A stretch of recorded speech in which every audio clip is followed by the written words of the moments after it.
Thanks for joining me today for episode 94 of Think Big with Michael Zellner, all positive, no politics. My guest today is Amanda Page Cornett. Amanda is a singer, songwriter, and actress from Spartanburg, South Carolina. She graduated from the University of Florida. She and her band, Almost Angels, released their album Front Porch Rebel in 2018. Her mission in music is, quote, to create and execute authentic musical experiences people can deeply feel, unquote. Thanks for joining me today, Amanda. Thank you so much for having me. Glad to be here. My pleasure. Tell us something interesting about yourself that most people don't know that you've never shared before in an interview. Oh, that I've never shared before in an interview. I don't know. I have a lot of quirks, but I think I've probably shared some of them. I do a lot of woodworking. I make earrings. I build stuff. I carve little statues of crosses, guitars, How'd you get into that? gators. I do a mission trip every summer where we work on people's homes to make them warm, safe, and dry.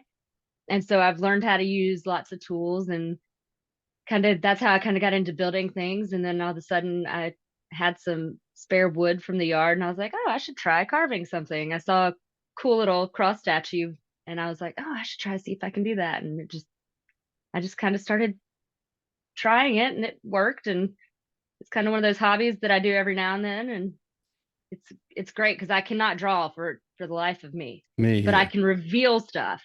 So That's really cool. Lake Junaluska. Tell us about the yeah. day you were there when you were 13 years old that sort of shaped the whole direction of your life. Well, I had been writing for a long time, and that I was at Lake Junaluska on a youth mission or like youth trip, social trip, um, and we went up there. It's a beautiful, beautiful place. If you've ever been, it's really pretty. There's a big lake, and you can walk all the way around it.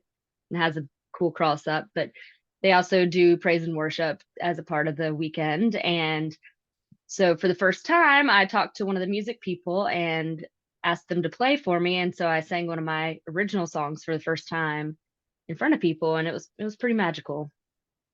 Awesome. Not nervous at all at that age doing that? Oh, I'm still get nervous when I play music. Really? Yeah, I do. I think that if I ever get to a point where I'm not a little bit nervous, that's probably not a good thing. So That's for keeps I you don't get humble. nervous acting though. It's kind of funny. Ah, that is funny. So you went to school at Paul M. Norman High School in Roebuck, South Carolina, home of the Cavaliers. Do you have a few teachers from high school or even before that in elementary school that had an impact on your life? Of course, now when I went to Dorman, it was actually in Spartanburg. Okay. It has since moved. So they've moved to a big, they call it Dorman University now, but I went to the original. Um, Okay. and just like Doug Gray did from Marshall Tucker Band. But I would say my music teacher from elementary school, I remember her big time. Her name was Miss Landrum.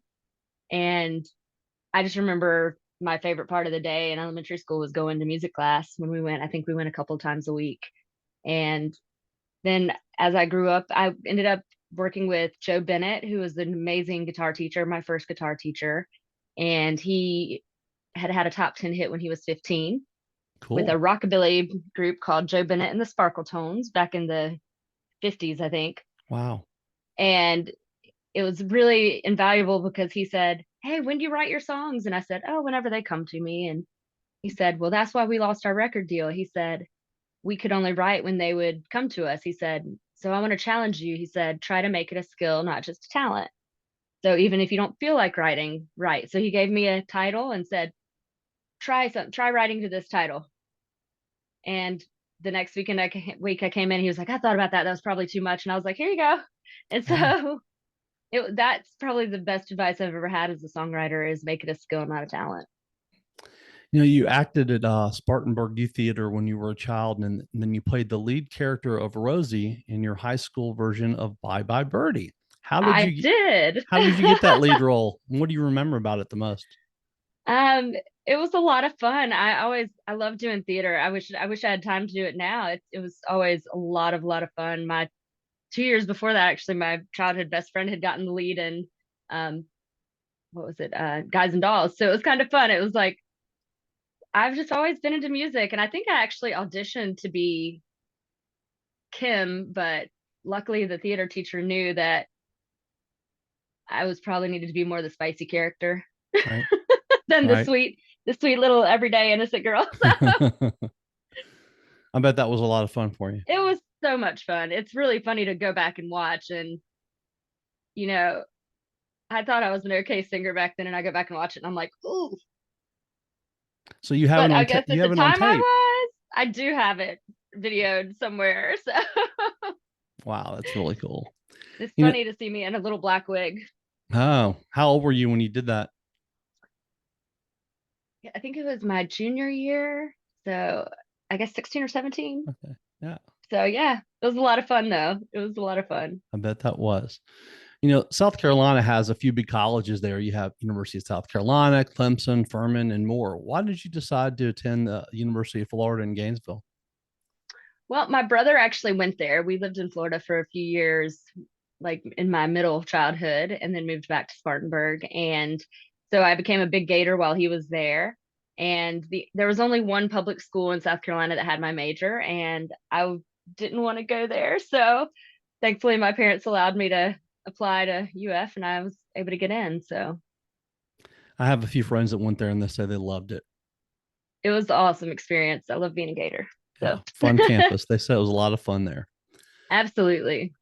After graduating from Florida, you headed to Music City, USA in Nashville, where you've been now Hmm. for, I believe, around 18 years. Was Nashville Wow. just the obvious choice for you to move to, wanting to make a big impact in the music industry? I knew I wanted to do music ultimately. I did not want to major in music, so I majored in sports medicine. I felt like I would lose my passion for it if I had to learn all the technical, and I think that I was probably correct in that. Right. I'm too much of a well-rounded. I always call it cursed and blessed with well-roundedness. Right. And so I moved here and did my internship with Vanderbilt football and sports. And I ended up working there with a couple other sports as well. But the whole goal was to get to Nashville, kind of know some people, not just move here cold turkey. So that was kind of the plan. It happened to work. So And I take it the Vanderbilt did not convert you over to be a Commodore. You kept stayed with the I Gators. pull for Vanderbilt as long as they're not playing the Gators. Okay. So Okay. I do. In fact, their head coach right now was one of the football players when I was there. Oh, So that's awesome. yeah, I think he was a fifth year senior when I was there. So You said, quote, one thing that sets me apart is my attitude moving to Nashville. I knew before moving here that the average overnight success is 7 to 9 years. I came in wanting and willing to learn, knowing I had a lot to learn. Many come in believing they will be instant stars. I knew better. I'm also proud I've stayed grounded in who I am and that I associate with great people, unquote. Staying grounded is not easy to do in the music business. How have you been able to do that? And what are a few of the important things that you've learned over your years in Nashville? I think it is very important. Thankfully, I have a very good sense of people. And it's kind of a double-edged sword because you have to hang out with music people to continue to get to know more music people. But I would have to say my non-music friends have actually probably stayed my sanity, keeping people around me that have other interests as well, Right. because there is a lot of how can you help me in the music business, and a lot of if you can't help me, then I don't need to have you around. Right. And so you have to weed those people out. Thankfully, I've been pretty good at that. And, you know, I'd say some people probably have a faster track if they do put themselves in those crowds, but I think it would be harder to be myself if I stayed in those crowds. So thankfully, I've been playing with my band, two of my bandmates for over 12 years, which is very rare in Yeah. Nashville as a Yeah. solo artist. They've become my family, and I'm so, so thankful for them. And I have noticed the more I stay true to myself and the more I hang out with people that I feel like are good people and have high integrity, the higher quality people I end up meeting.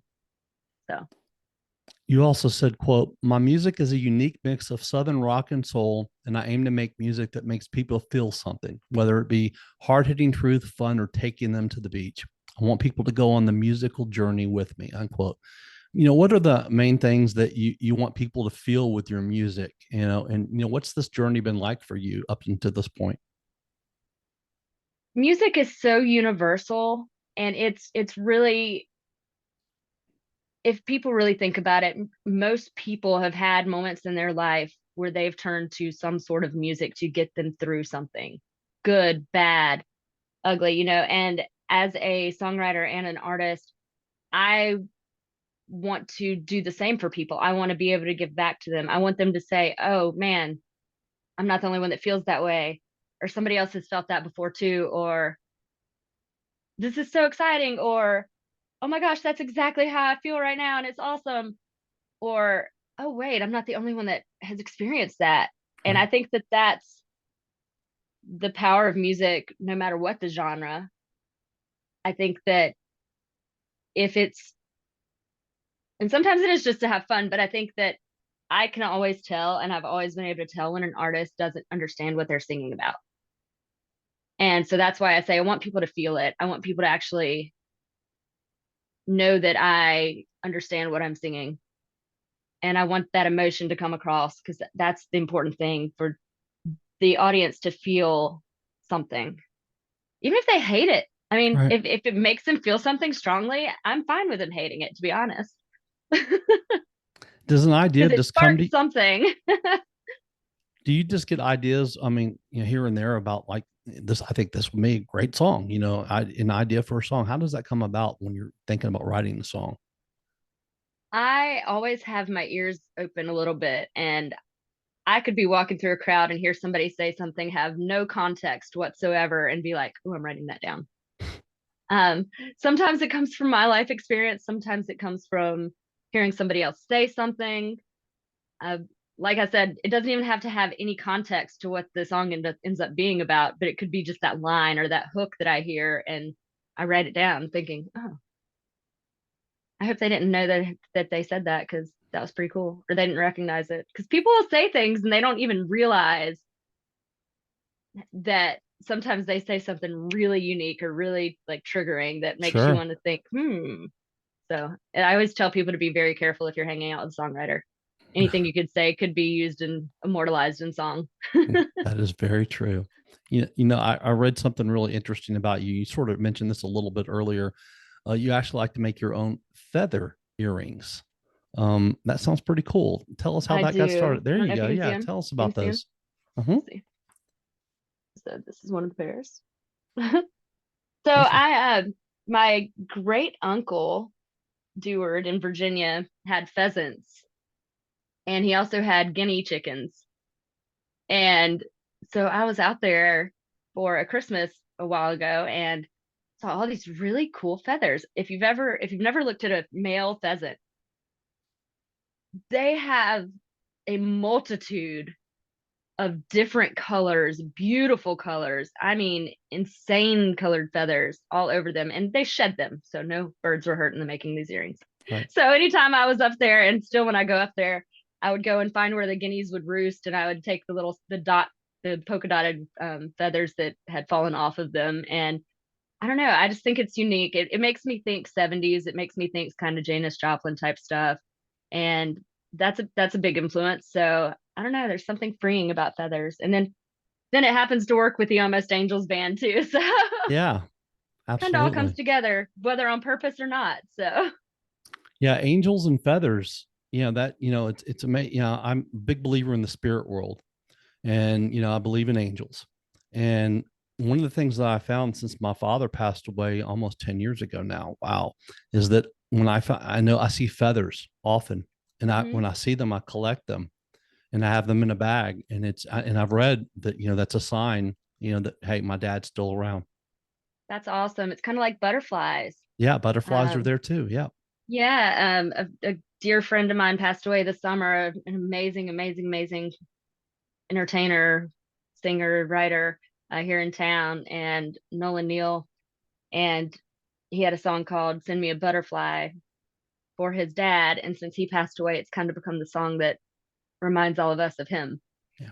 So, yeah. Good thoughts and good memories, even though it makes you sad at the same Yeah, time. It makes you feel. absolutely. It makes you feel. It makes you feel. And if you can't feel, what's the point? Right. So, Right. yep. So, Quote, there are always obstacles to overcome, including competition, trying to open the right doors, making mistakes and learning from them, unquote. You mentioned that in a statement of yours about opening doors in the music business.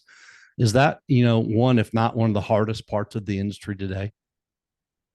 it's there's no so most businesses have paths that you can follow. That hey, if you follow this path or this path, you're probably going to be successful. The Right. entertainment business does not work that way. The entertainment business has, oh, there's this path, and you might fall into this path or this path. So you really have to just be ready and when that opportunity strikes, and you have to put yourself out there and try to meet the correct people. It's hard, especially in this town. It's easy to become an introvert, and so it's hard to put yourself out there sometimes, not necessarily on stage, but socially. And so I think that's something that we all struggle with, and you never know what person you're going to happen to run into or be talking to who, might have a big impact on your career and your future. Right. So, I interviewed Josie Scott a few months ago. He was the lead singer of the band Saliva, which was real big back in the early 2000s. And, he told me that they had been interviewed by several big record labels. They flew them to either New York or LA. They put them in the big auditorium. These guys in their suits come in with their arms crossed and they let them play. And, they took them out fancy dinners, hotels, and then every one of them turned them down until the last label. And I don't want to mention names or anything, but the last label, they were on a conference call and they said, yeah, we're going to fly you to New York. And he goes, I took a chance. I said, nope, we're not coming. If y'all want to hear us, you're going to have to fly here to Memphis, see us play in front of a big crowd, and then you're going to know what we're about. The guy, he yeah. said there was like a 15-second pause. And all the guys on the conference call were like, oh my God, what did he just do? The guy finally said, okay, we'll do it. They came down here, they played in front of a big crowd, they signed them. And Mm-hmm. that's that one break. You never know what's going to happen. But it took going through all that there, right? You said there is no path. Look at that path. And then standing up for yourself, Yeah. not letting them waste your time as well, because that's something else that you can get distracted by shiny things that may actually not be worth your time, even if there's a lot of money behind it. So I think you have to, one reason I have a mission statement is I had to I came to a point where I realized, why am I doing this? And I needed to really sit down and think, am I still doing this because I love it? Am I still doing this for the right reasons? And some crazy things came to mind and I was like, that's not why I do this. And that's when I came up with my mission statement, was to create and execute authentic musical experiences people can deeply feel. If I am meeting that, then I'm successful in my book. It may not be commercially successful. It may not be successful to some people, but if I am living up to that mission statement, then I'm being true to myself and I don't have any regrets. So You make me think differently about that. I never really thought about that. How most businesses, you have a business plan, you go through it, you mm-hmm. execute it, you know which direction you want to go. You can sort of, plan your path. Not everything always goes perfectly, but you sort of have a plan. But there's You're a right. plan. Yeah, Right. there's a pathway. Yeah. And Music, there's music. not. Yeah. Right. I never thought No, about it no that way. entertainment business is there. Yeah. I mean, think about athletics, even like pro sports, actors, dancers, everything it's all convoluted. There's not you do the right things, you get there. Yep. Yep. That's So, exactly right. I have a friend of mine who's an actor who's been acting for, 25 years. And I mean, the amount of auditions that he has to do just to get a part. I mean, right. mm. There is just no direct path to it. You have to work hard and then just hope you get your breaks. And if you're a good person, hopefully you meet the right people that want to help you. Sure. I think some people, it's very easy to let your attitude turn sour when you're in a town like that, like this. Yeah. And if you don't catch yourself and correct it, you might end up interacting with that right person, but you're not in the right place and it turns them off and you don't get that chance again. Yep. So I think humility has a lot to do with it too, knowing that you have a lot to learn, listening to people, but not just listening, but also taking in advice and deciding if it's right for you or not. Because I've also seen people take advice from every single person they meet with, So they're always changing Yeah. instead of sticking to what they feel is right. I think it's good to take that advice in and say, is this right for me? If so, then you adjust it. If it's not, then you say, okay, I took it in, I thought about it, I considered it, gave it the respect it needed, but that's not my place to go that way. I like that. That's So that's good. What is it about Pink that makes you want to write music with Pink? I love so much about Pink. I love her energy. I love the honesty in her writing. I've always been a big fan of the rebels of music that don't care what people think and that put out what they want to put out because that's what they believe in and feel. And I like to think some of my music has a little bit of that as well. And I love her spunk. I love that she's not just trying to please the masses. She puts stuff out that can be controversial, whether I agree with it or not. If she agrees, it's something that's true to her. And I mean, her energy and her showmanship. I'm hoping I can see her when she comes to Nashville, but tickets are expensive, which is insane, but it's true. So I Right. When is she coming to Nashville? think she's coming in October, so it's gonna be a cool show. Pat Benatar and Brandy Carlisle, and Yeah, y'all get a yeah, lot of good shows there in Nashville. we do. And it's funny because I don't go to very many of them, but I go every now and then. A lot of times it's because I'm playing or I'm out doing something. So Right. You said, quote, to me, guitar tone is really about being in the tune and trying to figure out what the best guitar pickup setting for the song, unquote. For us non-talented music people like myself, tell us what that means. I am not a natural guitarist. So I would say that means making sure it sounds things are in tune. That's the biggest. Things aren't in tune. I mean, you're starting off from a bum place, but I am still learning a lot about how to make the tone right, changing the settings, especially like using an electric guitar. It's not as quite as much of a big deal on the acoustic. Um, and I still defer to my guitar teacher, my guitar player, producers, the sound guys to say, hey, if you need to adjust this, adjust it. Cause I know that if there's the basics I know are if there's too much high end or if there's too much low end or if there's not enough mid, then it doesn't blend correctly. So you want it to all blend correctly. And sometimes that means playing less. Less is more. So Right. How long did it take you to learn how to play the guitar? I'm still learning. I mean, I get by, but I'm not a guitarist. It is not natural for me. Some people, it's a very natural progression. Voice is natural for me. Guitar is very hard for me. So I've had to work at it and continue to work at it. So I have a friend of mine. Well, I became friends with him because he played at my bar back in the late '90s when he was just a kid. His name is Zach Myers. He's the guitarist for the band Shinedown.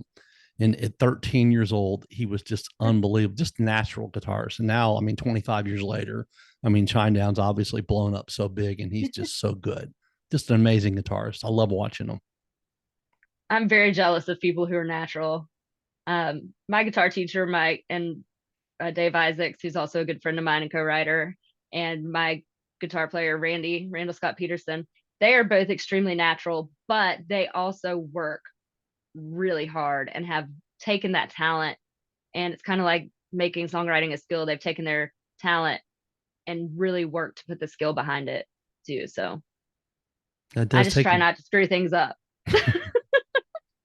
Well, from what I've seen, you obviously do a really good job because all the videos and stuff I've watched you in the music, you haven't screwed anything up, so you're doing Oh, it right. thank you. Thank you. Editing is great. That's funny.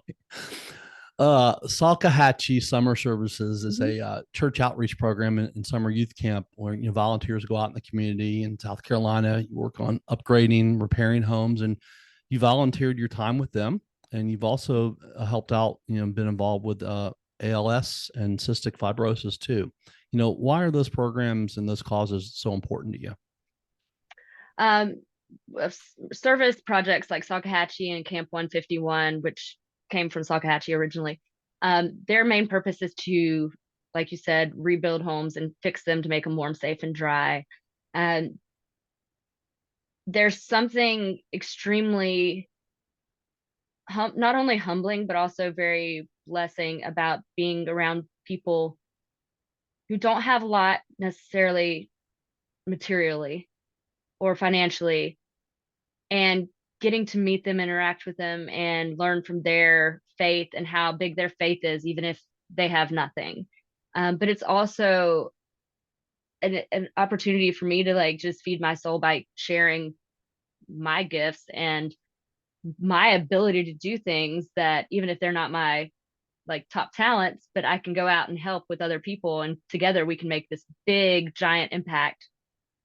And it may only be on one or two people, but it also makes a big impact on us to learn from them and give and receive from them. My my guitar player, Randall Scott Peterson, and his wife Sam, they have two children, two boys with cystic fibrosis, and that has become a very, very big platform for us because of the two boys. So our band boys have cystic fibrosis, and so that's something we really want to get out there. So hopefully there can be a cure. So we try to do the walks when we can and donate our time and go out and try to help raise money for cystic fibrosis research. It feels wonderful to give back because you know you're doing something that means something. Absolutely. And like I said, with the boys, that's so personal. Randy and his sister Sherry have been in my playing with me for over 12 years. And so they've been playing before they were married Hmm. and before he had kids. So when the boys got diagnosed, it's a part of our family. So it's something that's very important to our family as a band. You said, quote, if music weren't my passion, I would probably be an orthopedic surgeon or an architect builder. I guess both include fixing or creating something, unquote. You're obviously pretty good at the guitar using your hands and fingers. So I bet you probably would have made a pretty excellent orthopedic surgeon, Amanda. What do you think? That was my other passion was science. I majored in sports medicine. I had knee issues from the time I was 9 years old doing gymnastics, and I love athletics. So, I think that that's one of those two is the path I would have taken. I love going into a home and looking at the architecture and seeing like, what did they do? How did they use the space? What a wasted space did they leave? Stuff like that. So Right. I'm very blessed and cursed with well-roundedness is the way I look at it. It's very creative. So it is, and it's creative in a different way. So it's a different use of my creative brain Yeah. than the music stuff is. So The other career you've had is, talk about acting, and you were in the movie Junkyard Dog about 12 years ago, which starred Vivica A. Fox. And you've also been in several other movies and many different commercials too. You started at a young age. What do you enjoy most about acting? it's fun. It's fun. It was kind of cool in the Junkyard Dog movie. I got to be myself, so sort of acting, sort of not. But Right. we got to play one of our songs in the movie. I've never, I don't get very nervous when I act, which is kind of interesting. I think because music's so much more personal, and when you're acting, you're being somebody else, so it's not quite as exposed as being a songwriter entertainer when you're actually singing songs you wrote. Um, but I enjoy entertaining. I enjoy being on stage. I am a little bit of an introvert when it comes to like my close friends and everything. But when I'm on stage, that's when I feel the most alive. So Wonderful. You said, quote, when I think country music, I think real life, real situations that are relatable to every person if they dig down deep enough. Country music speaks to everybody, unquote. Since you said the country music is talking, what is country music saying? well, these days, sometimes I'm not sure, but some of it's still good. Some of it's still good. You just kind of have to dig a little deeper. I think that one thing country music has really continuously always done is tackled real life issues like middle class, low class issues, not just um, the fluff. And I know there are lots of other genres that also deal with that, but I think that country music has been one of the best at telling stories. And it makes sense coming from, spirituals and coming from different bluegrass music where that's how they communicated. And um, all the music that led to country music was to either express emotion or to communicate with other people. And so by telling those stories, it gives us a way to like pass stories down. And I think that's kind of how it got started. And I think country music still does a really good job of trying to tell stories and not just throwing something out there for the most part that just exists, if that makes any sense. It does make I don't know if sense. it does or not, but That's a great explanation of it. in my What head it does, but what do you feel has changed about country music today? it's the same story that apparently has been the same argument that has been going on for probably 100 years from what I hear. Every generation thinks, oh, today's country music's not country music. So it's kind of funny. Everything's always evolving. I think that genre crossing has gotten a lot bigger, which I'm obviously a fan of. I call my stuff Southern rock and soul, somewhere between blues, rock, and country. And I think that it just is adapting. I think that there are some people who still play true country music or true bluegrass. And a lot of people have issues with the fact that it's blending. I kind of say, hey, do what you think's great. And there's going to be a place for it. I don't think that you have to, I don't think it discounts real country, like pure country music to have it blend genres. All right. I don't think it ruins it. I think it's still there. It still exists. It's just different. And different people are going to be brought into that. And different people are going to be brought into country music because of that blending. In So, Nashville, a lot of people think, oh, Nashville's all country music, but it's not. I mean, there's all no, different kinds of music throughout Nashville.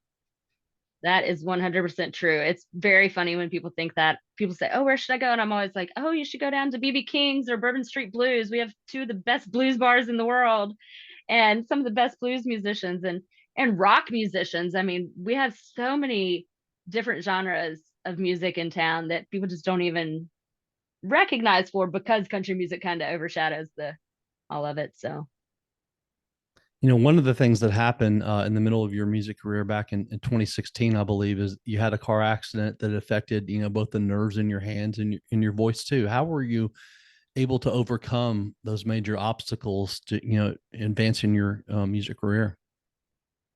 it was not fun. Like you said, I had a car wreck. I ended up having nerve pain in both arms for about 3 years before they found the physical evidence of the problem, which significantly hindered my being able to play shows. I would start feeling okay and I would play a show and it would set me back even more. But also after about the first few months of that, I got a little bit of a virus and I think my body was just so spent that it couldn't heal. And so I ended up with a light version of laryngitis, varying degrees for about 9 months.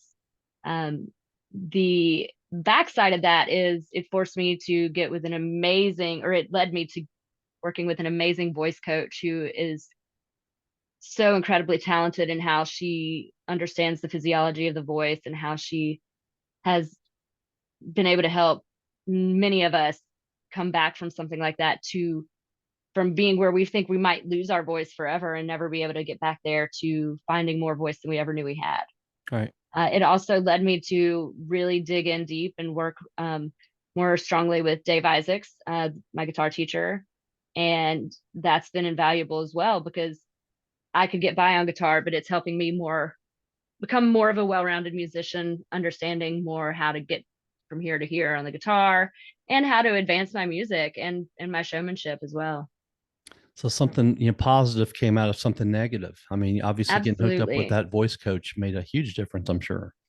Absolutely. And that during that time going through that was kind of when I had that time to sit and think, why am I doing this? And that's kind of when I came up with my mission statement. And it does give you a new appreciation for not taking anything for granted and, realizing you may not always have it. So you better use it and use it to the fullest while you do. So You said, quote, I would also advise anyone getting into music to be open to constructive criticism.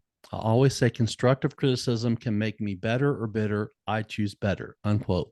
You know, the willingness to listen, you know, to wise guidance and to try to adjust is huge. And eventually, you know, you learn to determine, you know, what, like you talked about, what advice is good for you and what advice is not good for you. What's the best advice you've ever gotten in all those years? I would say probably going back to my first guitar teacher, the advice to make songwriting a skill, but also I met with somebody who had had a lot of success. He was a family friend, and he said I could get you a record deal right now. He said, but I recommend you not do it until you feel like you're truly ready. He said, because you might not get another chance. And I said, oh well, how do you know when you're over that hump? And he said, you just know.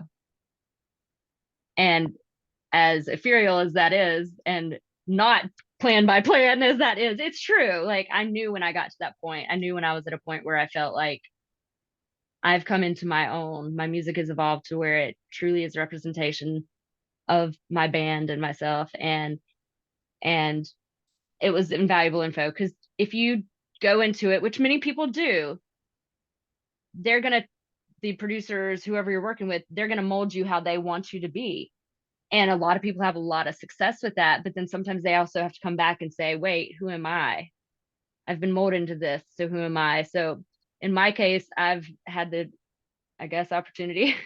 I mean, I'm not saying I wouldn't have loved to have had a little more help along the ways, but I've Sure. had the opportunity to mold into who I am as an artist and musician along with my band. So I like what you said in there. You said about the willingness to listen, to wise guidance and adjusting, how big that is. I mean, there are some people that probably do not listen to any advice, do they? there are, and one thing I learned early on moving to Nashville, anytime I would meet somebody who became like a mentor, you would hear stories, and sadly, a couple of multiple times it was about like the same artist that I kind of was acquainted with, and they would say, this artist has everything it takes to be a huge success, but she refuses to listen. And she refuses to listen. And I took that as, okay, I can be stubborn. It's true. It's true. But I also took that as, don't be so stubborn that you lose the lesson and hurt yourself in the process, like cutting off your Yeah. nose to spite your face, Yeah. And so there are probably people you talk to that would probably say I didn't listen to their advice.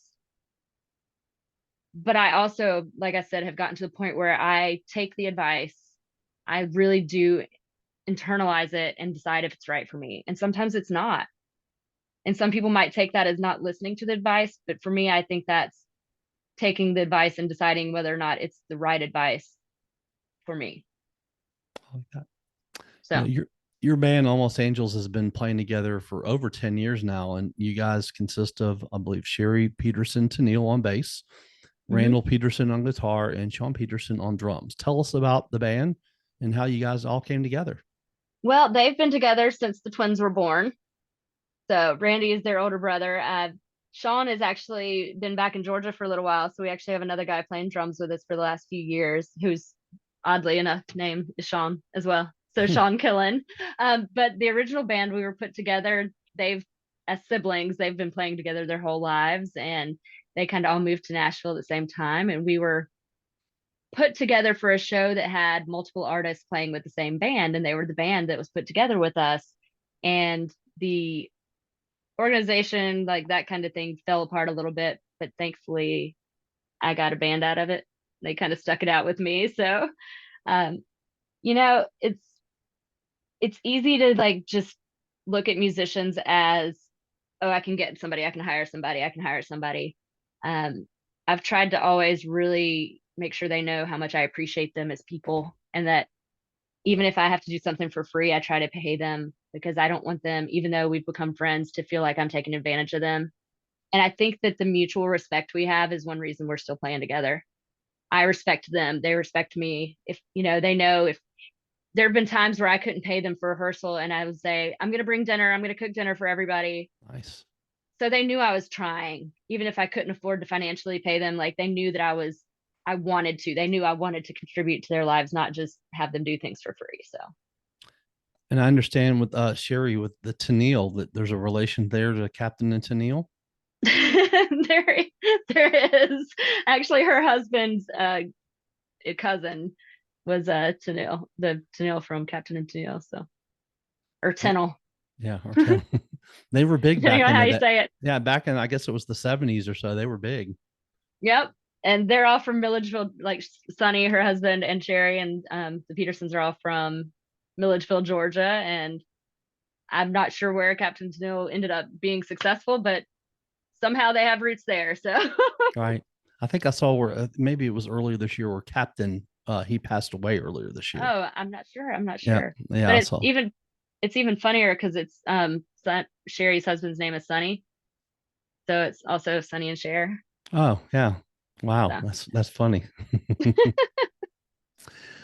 Spooner Oldham is an American songwriter, organist, and session musician. He worked with major acts such as Bob Seger, Aretha Franklin, Bob Dylan, Linda Ronstadt, and many more. And he was inducted into the Rock and Roll Hall of Fame, back in 2009. And you said about him, quote, "He was so nice and so helpful. You would have never known all the things he's done if someone didn't tell you he was that nice to us," unquote.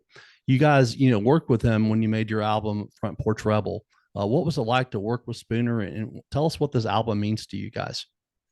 Spooner is the most like humble, quiet guy you've ever met. And thankfully, I write with Mark Normore, who is his cousin, and they're from the Muscle Shoals area. And Mark has been kind of one of my angels for music. He brought me into the Muscle Shoals family, which I could never repay him for. And he took me down there to write with Spooner and Carl Holder. We got to write in Fame Studio B the first time I went down, which was pretty magical. And Spooner is just truly a genuine, humble, amazing musician. And anytime I think about what he's done, it makes me think, oh my gosh, how did I get in his presence? Like, how did I get so blessed to be in his presence and to be able to call him a friend? And it's pretty awesome. And he is genuinely that good of a guy. He so when we went to do the album in Muscle Shoals, I called him and asked him, how much would it cost, whatever. Because like I said, it's a business. You don't expect people to do things for free, especially Sure. out of respect. And he worked with me, which was awesome. He didn't have to. I would have made it work regardless. But the funniest part about that was actually Spooner was the most excited about the fact that we had home cooking in the studio because I made food and brought food for the whole entire week because I was paying for everything. So Right. I was trying to cut expenses, and also like if you leave and go for lunch, it kills the mood, it kills the vibe of being in a studio, and you end up being gone for 3 hours, losing all that time that you could be in the studio. So it was a lot of fun. His wife came in one day and said, "Oh my gosh, he has just been so excited about the home cooking," That's great. which I got a kick out of. So Yeah. So Mark is a Grammy nominated songwriter, right? yes, he is. He's a very, very talented guy.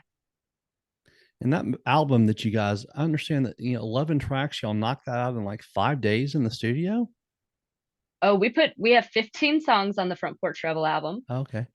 We cut the basic tracks of 16 and ended up keeping 15 of them. And we did the basic tracks in 2 days with the full band. And that way Sherry and Sean could come back to Nashville after the first 2 days. And we did it live like they used to do. So we did it Right. as a band, and we had rehearsals prior to going in, and then added in Mark, and we added in Spooner, and we added in some overdubs throughout the rest of the week. Well, Randy and I co-produced the album, so we were there the whole week overseeing all of that. Yeah, it was a little bit of a stretch. Randy wasn't sure we were going to make it happen, but we did. I did. I had all the confidence in the world that it was going to work out, but he thought we were overreaching a little bit. I bet that's quickly to do. That's really quick to do that. So, but we were prepared, and we put in Yeah. about it's Randy and I, my guitar player, he and I put in about 6 months of pre-production, like making sure we had the right arrangements. He's a genius when it comes to melodies. I'm very intense on making sure that the lyrical content comes across correctly. And so it was a great yin yang. And we really did put the front work in before we got to the studio. And I think that made a big, big difference. What does the album mean to you?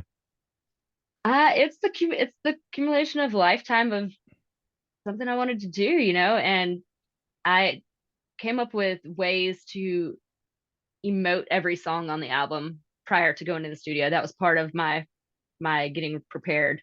Was okay, when I'm going to go to sing this song, I need to have this in mind, so I need to make sure that the emotions come across. Hmm. The one song that I wasn't sure how I was going to get in that mood was for Can't Believe My Luck, which is a very Etta James style. It's a Muscle Shoals type song that we had to do. And when we went to cut it, I was standing there in the vocal booth, and all of a sudden it hit me, holy crap, this moment, this experience being in the studio, this is my Can't Believe My Luck moment. And so it just, it filled in the emotion for me. So it's pretty cool. The album has been, I'm very proud of it. We made an album that we love. It's multi-genre. Some people say, oh, we can't play on country radio or this or that, or but some of the songs could play rock radio, some could play on country, some could play on blues radio. We don't care. We think it's a great album. So Right. we made music we love, and that was big to us, and Yeah. we're And very proud of it. that's the most important thing, that you love it. So yeah, and it's gotten a great response. So that tells me that other people hopefully like it and love it too. So Absolutely. Like I said, I want to listen to it and watch some of the videos, and I was really impressed. And I'm a pretty big critic when it comes to music after being in that industry and the bar yeah, business and everything. So yeah, I had so many bands that would, back then it was cassette tapes that used to get sent to me in the late 90s. right, And I had, bands all across the nation that, just wanted a shot. And, sometimes you yeah, can let them come in and play and open up for somebody and tell them, hey, we can give you just, got enough to give you gas money and stuff like that. right, But there's a lot of bands that sent it in. And I was like, I never would say anything mean to any band because I never want to crush anyone's dreams. But there were some I'm like, no, no, no, no, no, no. it's That's harder to find. Sometimes it's harder to find nice things to It say. is. Even when bands played in the bar that maybe were not the greatest in the world, I always tried to find positive stuff to tell them. Anything that I could think of positive to tell them, I would try to tell them because I thought that meant something. I'm like, they're up there. I couldn't do what they're doing. So I think Right. they owe it. They're up there taking that shot, and I got to be nice to them. One thing I will say to new artists, don't ever ask a sound person what they think. Just don't put them in that position. Right. That's good advice. And the best thing is when a sound person comes up and says that they really liked your set, because you know they weren't going to say it unless they meant it. Right. And I know not to ask them. I've had enough friends do running sound that they're like, people ask me, and I'm like deer in headlights, like, how do I say something truthful without being a total jerk? And so if you're an artist, don't ever ask the sound person what they think of your music. That's If funny. they really like it, they will tell you. It makes me remember because I had 3 different guys that ran sound at my bar, ran the board. The guy that owned his name was William Floyd, and he has a big sound place here in Memphis and does a lot of different clubs. And then 2 other guys, Mike and Jared. I remember them always telling me they'd have to turn stuff up or turn it down because of vocals and different things like that to make it sound better than maybe it was. Yeah. And so like I've just learned, don't ask. Like, Yeah. you know, it's of course it's natural to want to say, oh, how did it sound or whatever. And you can ask how did it sound, but that's about it. Cause like Right. they might not like your kind of music. It may not even be that you're not good. It may just be Yeah. that that's not their kind of music. So it's better just not to ask and not to put them in that position. Good advice. So Good advice. I interviewed TJ Cates on my podcast about a month yeah, ago or so, and he's such a great man. He's such a nice guy. And he's you awesome. work with, TJ and his wife, Jill Santabanez, and Hmm. their production company. How did you meet them and you guys start working together? I met TJ on an acting gig years and years ago.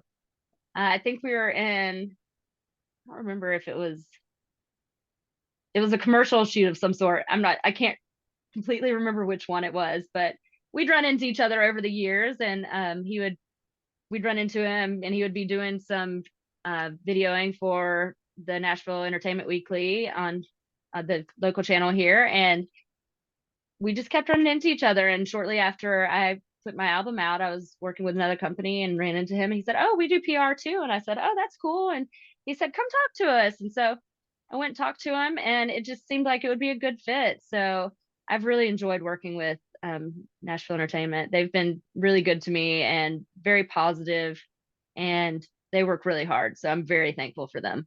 And they really are good people. I feel like that I'm a Yes, pretty good judge of character when it comes to someone being genuine. And it's very true. they are. And and I've got that. TJ's helped me with several different little things, helping me out with some ideas for my podcast, with editing stuff too. And Yep. and Jill's the same way. And they flow so well together when they're doing an interview.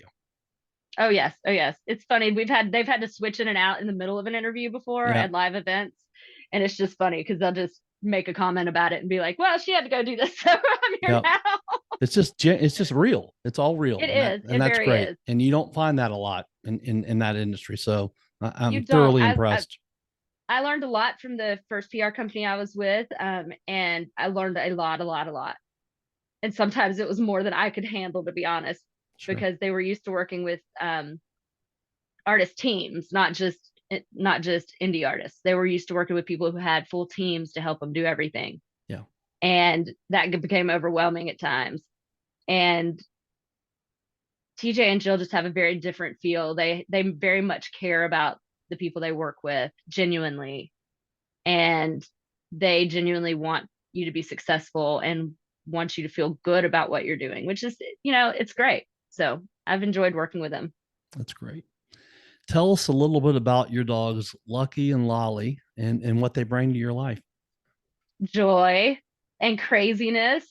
So Lucky is 7.5 years old. He's a little, we think maybe pug rat terrier, maybe some Chihuahua neighborhood mix. And my neighbors picked him up off the street and he was living in a car. So that's why his name is Lucky. It was previously Baby Boy, which is a little strange, but that's okay. And then I had another pup at the time when I got Lucky, and she accepted him into our family. We were going to foster him at first, and then she's like, I'm like, I guess we're keeping him. And I lost her in 2020, my Jaxie girl, and ended up my cousins had a litter of puppies, and so I said, hey, if you don't find homes for all of them, I'd love to give one a good home. And so that's how I ended up with Lolly, and she's a Czech German Shepherd. She's 85 pounds of crazy 2-year old German Shepherd, and she's sweet as can be. Like, she's the sweetest German Shepherd ever. She's scared of Lucky, who's 20 pounds. He's definitely on top of the leadership board above her. I'm Right. alpha, but they Right. are they are I don't know how people go through life without pets and animals. I'm the And same way. so Unconditional love. yes, and they are outside right now so that they didn't keep coming in and running up and jumping on me Yeah. because it's been raining, and so they'd also be tracking mud in. It's been raining for about a week now. So Yeah, they're so much fun to have around. I mean, you can leave your house literally for 20 minutes and Mhm. come back and they're so excited to see you. Or they've gotten into something that they weren't Yeah. supposed to get into, Yeah, and that they've too. created like made it look like it snowed in the house because they tore up a dog bed or something. Yeah. It's all worth it. Every bit of it's worth it. It is 100%. I would, anybody that, especially if you live alone or whatnot, or don't have a big family, like, having animals in the house makes life a lot happier, I think. I agree with you. What are the most important lessons that you've learned in life? Gosh, there's lots of them. Uh, as far as music goes, one of the biggest ones I've learned is it's not always about how I think I did performing, but how the performance was received. For example, the first time I sang the acoustic song on the album, Someone to Miss Me, that we just did put the video out for, um, I bombed it, in my opinion. I was like, oh my gosh, that's the worst I've ever played at a Rider night in years. And I had somebody come up to me and say, oh my gosh, I could totally tell how much you felt that song. It was amazing. And I was like, good to remember. Good to Mm-hmm. remember. It's not necessarily about how I think I did. It's really about how it's received. And that's a good ego check to remember. Like, because sometimes you may feel like you did terribly, but it might have been that my lacking in that moment made somebody feel something that they might not have felt if it had been perfect. Yeah. So I don't know. I think being kind to people and being humble and trying to love people and just ignoring all the political crap that makes everybody angry. Right. I think just try to be the nice person that you want other people to be, and you can't control what they do, but if you can control how you interact. So Good lessons. How can people find you and follow you and your music and your band Almost Angels on social media? you can go to amandapagecornett.com. No I am Page. You can actually go to noiampage.com because I'm a dork. But but it's a family name. And you can also go to Amanda P. Cornett on Instagram, Twitter, Facebook. It's Amanda Page Cornett Music. If you go to the website, you can click and go to any of them from there. You can also click on the Spotify links that way. Apple Music, Amazon, Google Music, whatnot. It's everywhere. Look for Awesome. it. Buy music. Buy music. I always tell people, make sure you buy music if you like artists. Yeah, I can't wait to see what the future has in store for you and Almost Angels. Your music, is what you call a combination of quote, country rock, blues, and soul, and it creates a really powerful and unique sound that, I think people once they hear it, they're going to love it. And it's been a really pleasure talking to you today. I appreciate you coming on. Thank you. Thank you. Yeah, Southern rock and soul. I figured create your own genre. So thank you so much for having me. I appreciate it. My pleasure. Thank you. Take care.